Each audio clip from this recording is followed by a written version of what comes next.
POCSO కేసులో ఒక నిందితుడిని కాంగ్రెస్ పార్టీ నాయకుడు రేవంత్ రెడ్డికి సన్నిహితుడు ఒక మార్కెట్ కమిటీ చైర్మన్ 20 లక్షల రూపాయలు లంచం తీసుకొని వారిని అరెస్ట్ కాకుండా ఒక రేపిస్టును కాపాడింది కాంగ్రెస్ ప్రభుత్వం. ఒక రేపిస్టును కాపాడింది. పోలీసు వాళ్ళు ఆ రేపు చేసినంత కూర్చొని మందు తాగింది.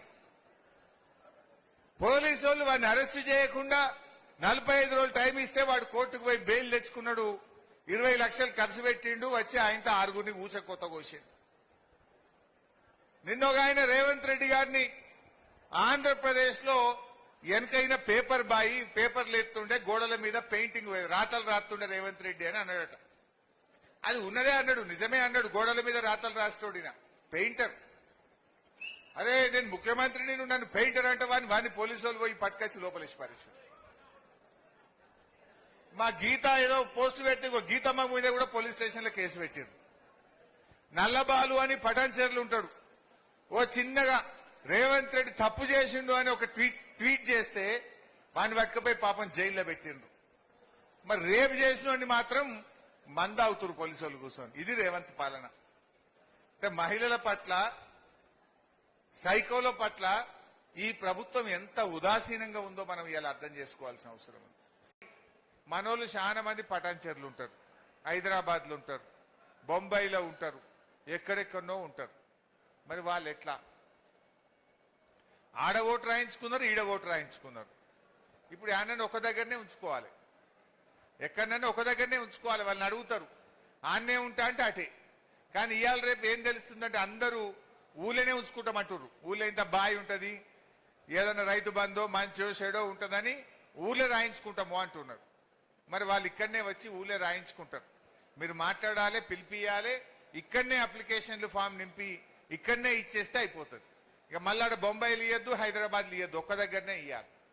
ఎక్కడన్నా ఇస్తే గక్కడనే ఓటు హక్కు ఉంటది. మరి ఇంట్లో అమ్మా నాయన ఈడున్నారు, కొడుకు ఒక్కడు హైదరాబాద్ లో పనిచేస్తుండు. మరి ఆ కొడుకు మళ్ళా వచ్చి నింపాలి నా దరఖాస్తు. అవకాశం ఉంటే రాని, అవకాశం లేకపోతే నాయననే నింపచ్చు. మీరే నింపి కింద నాయన సంతకం పెట్టి బ్రాకెట్ లో తండ్రి అని రాసేసి దరఖాస్తు ఇచ్చినా ఓటు చెల్లుతుంది. ఒక ఆయన దుబాయ్లో ఉండే, ఆఫ్రికాలో ఉండే, అమెరికాలో ఉండే, ఇంకెక్కడనో ఉండే. మరి ఈ లోపు వాళ్ళు రాకపోతే ఎట్లా? రాకున్నా ఏం కాదు. ఇంటి యజమాని తండ్రి గాని, తల్లి గాని, భర్త గాని, భార్య గాని మీరే నింపి ఈయన ఇట్లా లేడు అని చెప్పి సంతకం పెట్టిచ్చేస్తే ఆ ఓటు కూడా అప్లికేషన్ తీసుకుంటారు, ఆ ఓటు కూడా చెల్లుతుంది. అందువల్ల మీరు దయచేసి 90% ఓట్లు నమోదు చేయించాలి. చనిపోయిన వాళ్ళది ఉంటే దరఖాస్తు ఇయ్యము, చచ్చిపోయింది కనుక అది పోతుంది ఆటోమేటిక్గా. డబుల్ ఓట్లుంటే ఒకటే ఇస్తాం, ఎగిరిపోతుంది. వాళ్ళకు నారాయణ ఖేడ్లు ఉంటుంది, ఊళ్ళే ఓటు ఉంటుంది కంక్టీలా. అప్పుడు కంక్టా నారాయణ ఖేడా ఏదైనా ఒకటే ఉంచుకోవాలి. అప్పుడు ఒక ఓటు పోతుంది. బిహెచ్ఎల్ ఉంటారనుకో, బిహెచ్ఎలనా లేకపోతే మనూర్లనా ఏదన్నా ఒకటే ఉంచుకోవాలి. మనూర్లు ఉంచుకుంటే బిహెచ్ఎల్లో పోతుంది. ఈ రకంగా ఏదన్నా ఒక ఓటు మాత్రమే ఉంటుంది. డబుల్ ఓట్లన్నీ తీసేయడం జరుగుతుంది. మరి ఇందులో మన కార్యకర్తలు, బీఆర్ఎస్ కుటుంబ సభ్యులు చాలా ముఖ్యమైన పాత్ర. మీరందరూ టీవీలో చూశారు.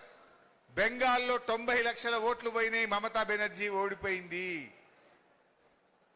అస్సాంలో ఓట్లు బాగా తీసేసిండ్రు, అక్కడ కాంగ్రెస్ పార్టీ ఓడిపోయింది.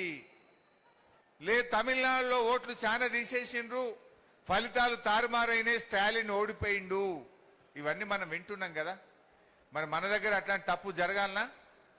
అది జరగొద్దంటే కార్యకర్తలందరూ క్రియాశీలకంగా ఉండి మన పార్టీ అభిమానులు, పార్టీ కుటుంబ సభ్యులు, మన గ్రామాల్లో ఉండేటువంటి ఓట్లన్నీ కూడా మీరు దరఖాస్తులు నింపి త్వరితగతిన ఇచ్చినట్టయితే మన ఓట్లు ఎక్కడ పోకుండా ఉంటాయి. ఇంట్లో నువ్వు దరఖాస్తు ఇచ్చినాక నీ ఓటు బ్రహ్మదేవుడు కూడా తీసేయలేడు. వాడు బీజేపీ అనుకున్నా తీసేయలేడు, నా రేవంత్ రెడ్డి అనుకున్నా పీకేదేం లేదు. కానీ మీరు దరఖాస్తు ఇవ్వాలి. దరఖాస్తు ఇవ్వకపోతే డేంజర్ అవుతుంది. నింపాలే, కాగితం ఇవ్వాలి. ఇది మాత్రం అందరూ ఫాలో కాండి. 2002లో ఓటు హక్కు ఉంటే ఎడమవైపు నింపాలి దరఖాస్తులో.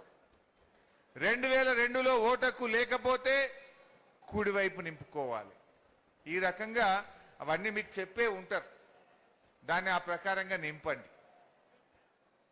ఇంకొక విషయం, 18 ఏళ్ళు కొత్తగా నిండిన పిల్లలు ఉంటారు, వాళ్ళ ఇప్పుడు తీసుకోరు, 25 తారీఖు తర్వాత తీసుకుంటారు. 25 తారీఖు తర్వాత ఫామ్ 6 అప్లికేషన్ ద్వారా అవి కూడా నింపి మీ కొడుకో మీ బిడ్డకో 18 ఏళ్ళు వచ్చినాయి అనుకో మీ ఇళ్ళల్లో ఆ దరఖాస్తుని 25 తారీఖు తర్వాత నింపిస్తే ఆ కొత్త ఓటును కూడా మనకు ఓటర్ లిస్ట్ లో జమ చేయడం జరుగుతుంది. సో ఈ చిన్న జాగ్రత్తలు తీసుకొని ఎస్ఐఆర్ ప్రోగ్రాంలో మీరు వచ్చే 10 రోజులు క్రియాశీలకంగా ఉండాలి. ఏ ఇంట్లో ఏ ఊర్లో ఎక్కడ కూడా ఒక్క దరఖాస్తు కూడా మిగిలిపోవద్దు. ఇది మీరందరూ కూడా కొద్దిగా ఎలక్షన్ అప్పుడు ఎట్లా ఓటు కోసం కష్టపడతామో ఇది కూడా ఎలక్షన్ లాంటిదే, ప్రతి ఓటు నమోదయ్యే విధంగా మీరు చూసుకోవాలని చెప్పి నేను మీ అందరినీ కూడా సవినయంగా మనవి చేస్తా ఉన్నా. ఇప్పుడు మనకు రేపు భూపాల్ రెడ్డి గెలవాలనుకుంటున్నారా మీరందరూ? మళ్ళా మరి గెలవాలంటే మరి ఓట్లు నమోదు చేయాలనా వద్దా? మనకు పడే ఓటే మనం నమోదు చేయలేదు అనుకో ఎట్లా గెలుస్తాం బై? మొన్న 5,000 జర్రలో పోయింది. ఇప్పుడు ఊరుకు 10 ఓట్లు అనుకుంటే 10,000 ఓట్లు కదా, మరి మళ్ళా తేడా వస్తే ఆగంగామా? అందువల్ల కేసీఆర్ ముఖ్యమంత్రి కావాలనుకున్నోళ్ళు, మారెడ్డి భూపాల్ రెడ్డి ఎమ్మెల్యే కావాలనుకున్న వాళ్ళు అందరూ దరఖాస్తుల అప్లికేషన్లు నింపుండ్రి. కింది చేసుకుంటే ఆగమైతాం బిడ్డ. దయచేసి అప్లికేషన్లు మాత్రం నింపాలి, మీ ఓట్లు మీరు కాపాడుకోవాలి. రేపు ఓటు ఉంటేనే ఎవడన్నా ఇంటికి వచ్చి దండం పెడతాడు, నాకు ఓటేది ఈ ఎంపీటీసీ వస్తాడు ఆ ఎంపీటీసీ వస్తాడు, ఈ పార్టీ వాడు వస్తాడు ఆ పార్టీ వాడు వస్తాడు, ఓట్లు లేకపోతే అసలు ఎవడన్నా ఇంటికి తలుపు కూడా కొట్టాడు. ఎవడన్నా కొడతాడా? వాడు ఆ ఇల్లు ఇచ్చిపెట్టి పక్కిట్లోకి పోతాడు. అందువల్ల ఈ విషయం కూడా ఓటర్లకు బాగా అర్థం చేసి ఓట్లు నమోదు చేయించే కార్యక్రమాన్ని బాగా ఎఫెక్టివ్గా చేయాలని చెప్పి కార్యకర్తలందరినీ కూడా కోరుతా ఉన్నా. పార్టీ సభ్యత్వ నమోదు అది కూడా మొన్ననే అనుకున్నాం, కానీ ఈ మధ్యలో ఎస్ఐఆర్ వచ్చింది. రెండు ఒక్కసారి అయితే మళ్ళీ మనం ఆ పన ఈ పన కార్యకర్తలకు ఇబ్బంది అవుతుంది. ఇదైతే 25 తారీఖు అయిపోతుంది. 25 తారీఖు 26 తారీఖు ఈ ఎస్ఐఆర్ అయిపోతే మనం వెంటనే సభ్యత్వ నమోదు కార్యక్రమాన్ని దీని తర్వాత మనం ప్రారంభం చేసుకుందాం. అంత ఆన్లైన్ సభ్యత్వం, డిజిటల్ సభ్యత్వం ఫోన్లలోనే చేసుకున్నాడుగా, ఫోన్ పే అంతా. ఈ రాయిండ్రంటే బుక్కులు నింపుతున్నారు కొంతమంది, సరిగా చేస్తలేరు. ఇదైతే ఇంటికాడికి పోయి వాళ్ళ ఫోటో తీయాలి, ఆ ఇంటి ముందు నుంచి వాళ్ళ డాటా ఎక్కిస్తే బరాబర్ ఒరిజినల్ సభ్యత్వం వస్తుంది. కనుక కార్యకర్తలకు మన కుటుంబ సభ్యులందరికీ ఆ ఇన్సూరెన్స్ సౌకర్యం కానీ అన్ని లాభాలు వాళ్ళకు మాత్రమే రేపు జరగడానికి అవకాశం ఉంటుంది. సో ఆ సభ్యత్వ కార్యక్రమాన్ని కూడా బాగా చేయాలి. అది ఒక్కసారి ఎస్ఐఆర్ ప్రోగ్రాం అయిన తర్వాత ఆ కార్యక్రమాన్ని కూడా మనం ప్రారంభం చేసుకుందాం. వచ్చే 10 రోజులు మాత్రం నేను భూపాలన్న కూడా చెప్తున్నా, ఒక్కొక్క మండలం ఒక్కొక్క ఊరు మీరు కూడా తిరిగి ఏ ఊర్లలో తక్కువైతుందో ఆ ఊర్లలో పోవాలి, కూసోవాలి, మోటివేట్ చేయాలి. అన్ని ఓట్లను కూడా నమోదు చేయించే ప్రక్రియ ప్రత్యేకమైన దృష్టి పెట్టాలి. నారాయణఖేడ్ ఒక టిపికల్ ఇది. కొందరు బీదర్ల కర్ణాటక రాష్ట్రంలో ఉంటారు, కొందరు బొంబాయిల మహారాష్ట్రాలు ఉంటారు, కొందరు హైదరాబాద్లు ఉంటారు, బిహెచ్ఎల్ ఉంటారు, కొందరు విదేశాల్లో ఉంటారు. మరి ఇంతమంది మరి ఎవరి ఓట్లు ఎక్కడెక్కడ ఉన్నాయి? వాళ్ళు బొంబాయిలో ఉంచుకుంటారా, బీదర్లో ఉంచుకుంటారా, పటాన్చెర్లు ఉంచుకుంటారా, హైదరాబాద్లో ఉంచుకుంటారా, మరి ఎక్కడ ఉంచుకుంటారు అనేది వాళ్ళతో మాట్లాడి వీలైనంత మందిని తిరిగి మళ్ళీ మన నారాయణఖేడ్లోనే ఓట్లు నమోదు చేసుకునేటట్టు నారాయణఖేడ్ బిడ్డలందరినీ కూడా మనం ఓటు నమోదు ప్రక్రియలో భాగస్వామ్యం చేయాలని చెప్పి నేను ఈ సందర్భంగా మీకు పిలుపునిస్తా ఉన్నా. ఇకపోతే నిన్న మొన్న ఏమైతుందో మీరు చూస్తా ఉన్నారు. రాష్ట్రంలో ఏమైతా ఉంది? నిన్న షాద్ నగర్లో ఒక సైకో రాజ్ కుమార్ అనే ఒక సైకో 3 పిల్లల్ని 3 పెద్దవాళ్ళను 6గురిని గొంతు కోసి చంపిండు. ఎంత బాధ అనిపిస్తుంది. అలా ఇంకా బాధ కలిగేది ఏంటంటే